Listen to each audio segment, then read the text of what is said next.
Students, good afternoon. I am Hanish Bansal. I am your business study lecturer. तो students ਅੱਜ ਆਪਾਂ start ਕਰਾਂਗੇ scientific management developed ਬਾय FW tailor. ਠੀਕ ਹੈ students, ਇਹਦਾ ਬੈਕਗਰਾਉਂਡ ਕੀ ਹੈ। ਇਹ FW ਟੇਲਰ ਜਿਹੜਾ ਹੈਗਾ ਸੀ ਉਹ ਤਾਂ ਪੈਦਾ ਹੋਇਆ ਸੀ 1856 USA ਦੇ ਵਿੱਚ। 1878 ਹੀ joined Midvale steel company as a mechanical engineer. Using this engineering background, Taylor set out scientific study and technique. He was primarily concerned about the efficiency of worker and optimum utilization of resources. Taylor principle and technique are based on observation he conducted in factories where method of production lack planning and working method are haphazard. ਹੁਣ ਦੇਖੋ ਧਿਆਨ ਨਾਲ students, ਜਿਹੜਾ FW Taylor ਸੀਗਾ ਉਹ 1856 USA ਦੇ ਵਿੱਚ ਪੈਦਾ ਹੋਇਆ ਸੀ। ਉਹਨੇ ਇੱਕ ਕੰਪਨੀ ਜੁਆਇਨ ਕੀਤੀ ਸੀਗੀ ਜਿਹੜਾ ਨਾਮ ਹੈ ਮਿਡਵਰਲ ਸਟੀਲ ਕੰਪਨੀ। ਉਹਨੇ ਆਪਣੀ ਇੰਜੀਨੀਅਰਿੰਗ ਦੇ ਵਿੱਚ ਉਹਨੇ ਕੀ ਕੀਤਾ ਕਿ ਸਾਇੰਟੀਫਿਕ ਸਟੱਡੀ ਅਤੇ ਟੈਕਨੀਕਸ ਦੀ ਸਟੱਡੀ ਕੀਤੀ ਸੀ। ਫਿਰ ਉਸਨੇ ਕੁਛ ਇਸ ਤਰੀਕੇ ਨਾਲ ਆਪਣਾ ਕੰਮ ਸਟਾਰਟ ਕੀਤਾ ਕਿ ਉਹਨੇ ਕੰਮ ਜ਼ਿਆਦਾ ਤੋਂ ਜ਼ਿਆਦਾ ਹੋਵੇ ਅਤੇ ਓਪਟੀਮਮ ਯੂਟੀਲਾਈਜੇਸ਼ਨ ਹੋਵੇ। ਅਤੇ ਉਹਦੀ ਓਬਜ਼ਰਵੇਸ਼ਨ ਦੇ ਅਕੋਰਡਿੰਗ ਉਹਨੇ ਕੀ ਕੀਤਾ, ਨਵੇਂ ਟੈਕਨੀਕਸ ਮੈਥਡ ਇਸ ਤਰੀਕੇ ਨਾਲ ਬਣਾਏ ਕਿ ਤਾਂ ਜੋ ਉਹਨਾਂ ਦਾ ਕੰਮ 100% ਸਕਸੈਸਫੁਲੀ ਹੋਵੇ। ਤਾਂ FW ਟੇਲਰ ਨੇ ਇਸ ਦੇ ਉੱਤੇ ਕੰਮ ਕੀਤਾ। ਉਹਦੀ ਕੰਟਰੀਬਿਊਸ਼ਨ ਕੀ ਸੀਗੀਆਂ ਕਿ ਜਿਹੜਾ FW ਟੇਲਰ ਸੀਗਾ ਉਹ Taylor published book and research paper explaining his scientific view on industry organisation and management. ਜਿਹੜਾ ਟੇਲਰ ਸੀਗਾ ਉਹਨੇ ਬੁੱਕ ਪਬਲਿਸ਼ ਕੀਤੀ ਸੀ research paper explaining scientific view ਦੇ ਉੱਤੇ। ਠੀਕ ਹੈ, ਉਹਦੀ ਮੇਜਰ ਕੰਟਰੀਬਿਊਸ਼ਨ ਕੀ ਸੀਗੀ, ਸ਼ੌਪ ਮੈਨੇਜਮੈਂਟ ਪਬਲਿਸ਼ ਕੀਤੀ ਸੀ, piece base system and principle of scientific management. ਉਹਨੇ ਕੀ ਅਡੋਪਟ ਕੀਤਾ ਸੀ, ਸਾਇੰਟੀਫਿਕ ਮੈਥਡ ਅਡੋਪਟ ਕੀਤਾ ਸੀਗਾ ਆਪਣੀ ਕੰਟਰੀਬਿਊਸ਼ਨ ਦੇ ਵਿੱਚ। ਆਹ ਤੁਹਾਨੂੰ ਕਲੀਅਰ ਹੋ ਗਿਆ ਹੋਣਾ ਸਟੂਡੈਂਟਸ। ਅਤੇ ਸਟੂਡੈਂਟਸ ਫਿਰ ਉਸ ਤੋਂ ਬਾਅਦ ਇਹਦਾ ਮੀਨਿੰਗ ਕੀ ਆ, ਮੀਨਿੰਗ ਸਾਇੰਟੀਫਿਕ ਮੈਨੇਜਮੈਂਟ ਦਾ। ਇਹਦੇ ਵਿੱਚ scientific management can be defined application of science of each and every element of management. In general language, it means apply scientific tool, method, trained of personnel in order to increase the input. Scientific management is just a replacement of a rule of thumb by science. That means a decision in the organization should not be taken on the basis of will and wishes of manager, but decision must be based on scientific study conducted by using scientific tools. ਕਹਿੰਦੇ ਜਿਹੜਾ scientific management ਹੈ ਉਹਦੇ ਵਿੱਚ ਜਿੰਨੇ ਵੀ ਸਾਰਾ system apply ਹੋਇਆ science ਦੇ according ਹੋਇਆ। ਇਹਦੇ ਵਿੱਚ ਜਿੰਨੇ ਵੀ ਮੈਥਡ ਟੂਲਸ ਸਾਰਾ ਟ੍ਰੇਨਿੰਗ ਸਾਰਾ ਕੁਝ ਜਿਹੜਾ ਵੀ ਸਿਸਟਮ ਬਣਾਇਆ ਗਿਆ ਉਹ ਸਾਇੰਸ ਦੇ ਅਕੋਰਡਿੰਗ ਬਣਾਇਆ ਗਿਆ। ਕਿਉਂਕਿ ਜਿਹੜਾ ਵੀ ਤੁਸੀਂ ਮੈਥਡ ਯੂਜ਼ ਕਰ ਰਹੇ ਹੋ 100% ਸਕਸੈਸਫੁਲੀ ਲੱਗਣਾ ਹੀ ਚਾਹੀਦਾ। ਅਤੇ ਇਸ ਤੋਂ ਪਹਿਲਾਂ ਆਪਾਂ ਕੀ ਸੀਗਾ ਮੈਨੇਜਮੈਂਟ ਪੜ੍ਹੀ ਸੀਗੀ, ਉਹ 14 ਪ੍ਰਿੰਸੀਪਲ 'ਚ ਉਹ ਅਪਲਾਈ ਹੋ ਸਕਦਾ ਪਰ 100% ਹੋ ਵੀ ਸਕਦਾ ਨਹੀਂ ਵੀ ਹੋ ਸਕਦਾ, ਪਰ ਇਹਦੇ ਵਿੱਚ 100% ਅਪਲਾਈ ਹੋਏਗਾ ਹੀ ਹੋਏਗਾ। ਅੱਗੇ ਦੇਖੋ ਸਟੂਡੈਂਟਸ, ਕਹਿੰਦੇ ਸਾਇੰਟੀਫਿਕ ਪ੍ਰਿੰਸੀਪਲ ਆਫ ਮੈਨੇਜਮੈਂਟ ਦੇ ਵਿੱਚ ਦੇਖੋ ਕਿ ਆਪਾਂ ਹੁਣ ਸਾਇੰਟੀਫਿਕ ਪ੍ਰਿੰਸੀਪਲ ਪੜ੍ਹਾਂਗੇ। ਸਭ ਤੋਂ ਪਹਿਲਾ ਪੁਆਇੰਟ ਹੈ science not rule of thumb. According to this principle, Taylor insists that each job performed in the organization should be based scientific inquiry and not on institution experience and hit and miss method. He says that there must be thinking before doing, which is not in case of rule of thumb. Rule of thumb means dictatorship of manager, whereas scientific decisions are based on causes and effect, scientific measurement of method and ways of production. Taylor insists on introduction of scientific inquiry into domain of management practice. Taylor believes that there is only one best method to maximize efficiency. This method can be developed through work, study, and analysis. The method so developed should be substitute of rule of thumb. And the science not rule of thumb. ਇਹਦਾ ਮਤਲਬ ਕੀ ਹੈ ਕਹਿੰਦੇ science rule of thumb ਦਾ ਮਤਲਬ ਇਹ ਹੈ ਕਿ ਆਪਾਂ ਇਹ ਐਮ ਹੀ ਨਹੀਂ ਹੈਗਾ ਕਿ ਸਾਇੰਸ ਇਹਨੂੰ ਜਿਹੜਾ ਵੀ ਆਪਾਂ ਮੈਥਡ ਯੂਜ਼ ਕਰ ਰਹੇ ਜਾਂ ਕੋਈ ਵੀ ਆਪਾਂ ਰੂਲ ਯੂਜ਼ ਕਰ ਰਿਹਾ ਇਹ ਆਪਣਾ ਰਾਤੋਂ ਰਾਤ ਹੀ ਪੈਦਾ ਹੋਏ ਨੇ। ਇਹ ਰੂਲ ਬਹੁਤ ਸਾਰੇ ਐਕਸਪੈਰੀਮੈਂਟ ਤੋਂ ਬਣਾਏ ਗਏ ਨੇ ਅਤੇ ਇਹ ਵੀ ਨਹੀਂ ਹੈਗਾ ਕਿ ਹਾਂ ਵੀ ਲਗਾ ਲਓ ਪਹਿਲਾਂ ਵੀ ਲੱਗ ਗਿਆ ਸੀ, ਪਾਸਟ ਐਕਸਪੀਰੀਅੰਸ ਨਾਲ ਲਗਾ ਕੇ ਦੇਖ ਲਓ, ਅਗਰ ਪਹਿਲਾਂ ਵੀ ਤਾਂ ਅਪਲਾਈ ਹੋਇਆ ਸੀ ਹੁਣ ਵੀ ਅਪਲਾਈ ਹੋ ਜਾਊਗਾ, ਐਵੇਂ ਵੀ ਕੁਛ ਨਹੀਂ ਹੁੰਦਾ। ਕਹਿੰਦੇ ਇਸ ਲਈ ਇੱਕ ਇਹੋ ਜਿਹਾ ਕੋਈ ਵੀ ਜੇਕਰ ਆਪਾਂ ਰੂਲ ਲਗਾ ਰਿਹਾ, ਕੋਈ ਵੀ ਆਪਾਂ ਮੈਥਡ ਯੂਜ਼ ਕਰ ਰਿਹਾ ਤਾਂ ਉਹ 100% ਅੱਗੇ ਅਪਲਾਈ ਹੋਣਾ ਹੀ ਹੋਣਾ।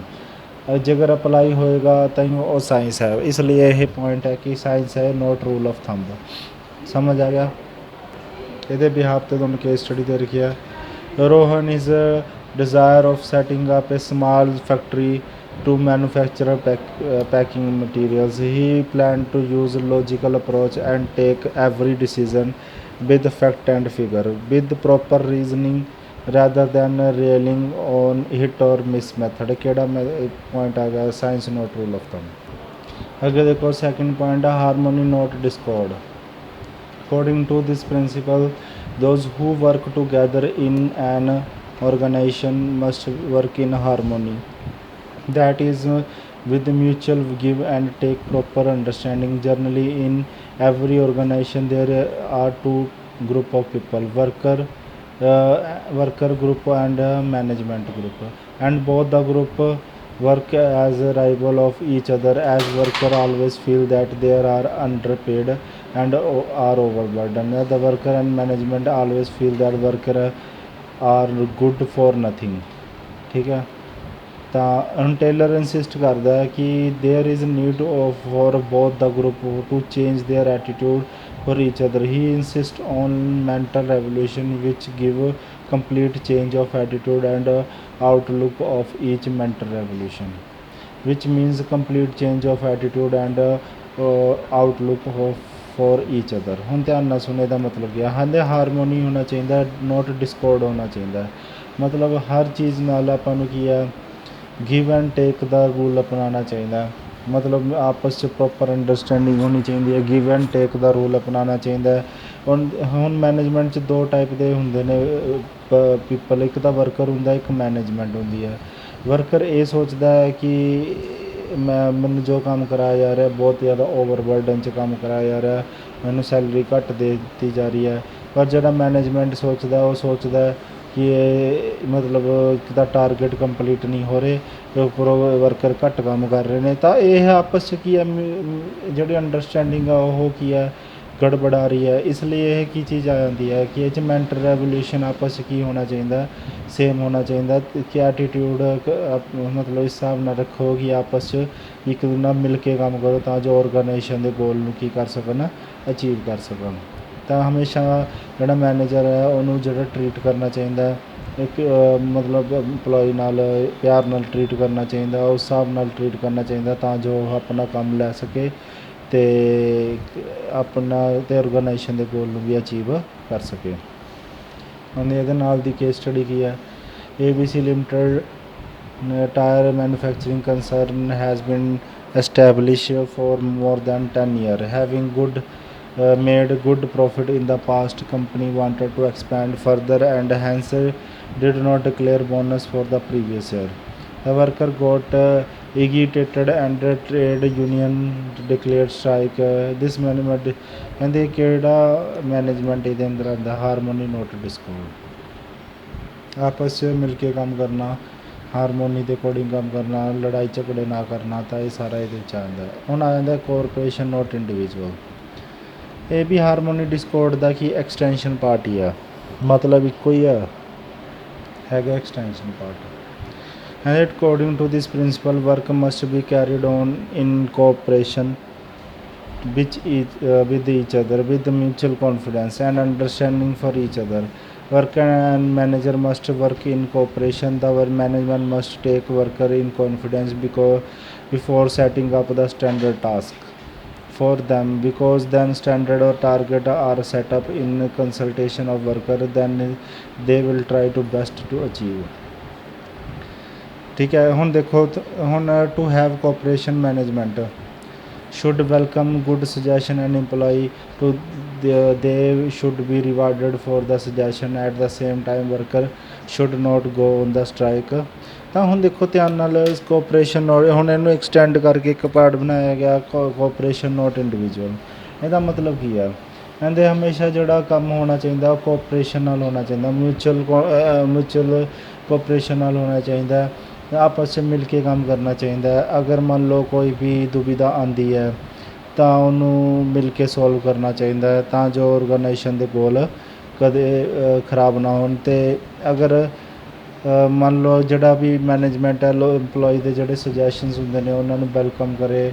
ਅਗਰ ਸੁਜੈਸ਼ਨ ਵਧੀਆ ਲੱਗਦਾ ਤਾਂ ਉਹਨੂੰ ਮਤਲਬ ਕਹੇ ਕਿ ਹਾਂ ਬਹੁਤ ਹੈ, ਉਹਨੂੰ ਰਿਵਾਰਡ ਕਰੇ, ਤਾਂ ਜੋ ਇਹ ਜਿਹੜਾ ਇੰਪਲੋਈ ਹੈ ਉਹਦਾ ਕੌਨਫੀਡੈਂਸ ਨਾ ਟੁੱਟੇ ਅਤੇ ਉਹ ਕੀ ਹੈ ਮਤਲਬ ਸਟ੍ਰਾਈਕ 'ਤੇ ਨਾ ਜਾਵੇ। ਤਾਂ ਇਹ ਸਾਰੀਆਂ ਚੀਜ਼ਾਂ ਇਹਦੇ ਅੰਦਰ ਆ ਜਾਂਦੀਆਂ, ਕੋਆਪਰੇਸ਼ਨ ਨੋਟ ਇੰਡੀਵਿਜੂਅਲ। ਤਾਂ ਇਹਦੇ ਨਾਲ ਰਿਲੇਟਡ ਕੇਸ ਸਟੱਡੀ ਕੀ ਹੈ, ਕਹਿੰਦੇ the principle of Taylor and Fuel are mutually complementary. One believed that management should not close its ears and constructive suggestion made by the employee while the other suggests that a good company should have an employee suggestion system whereby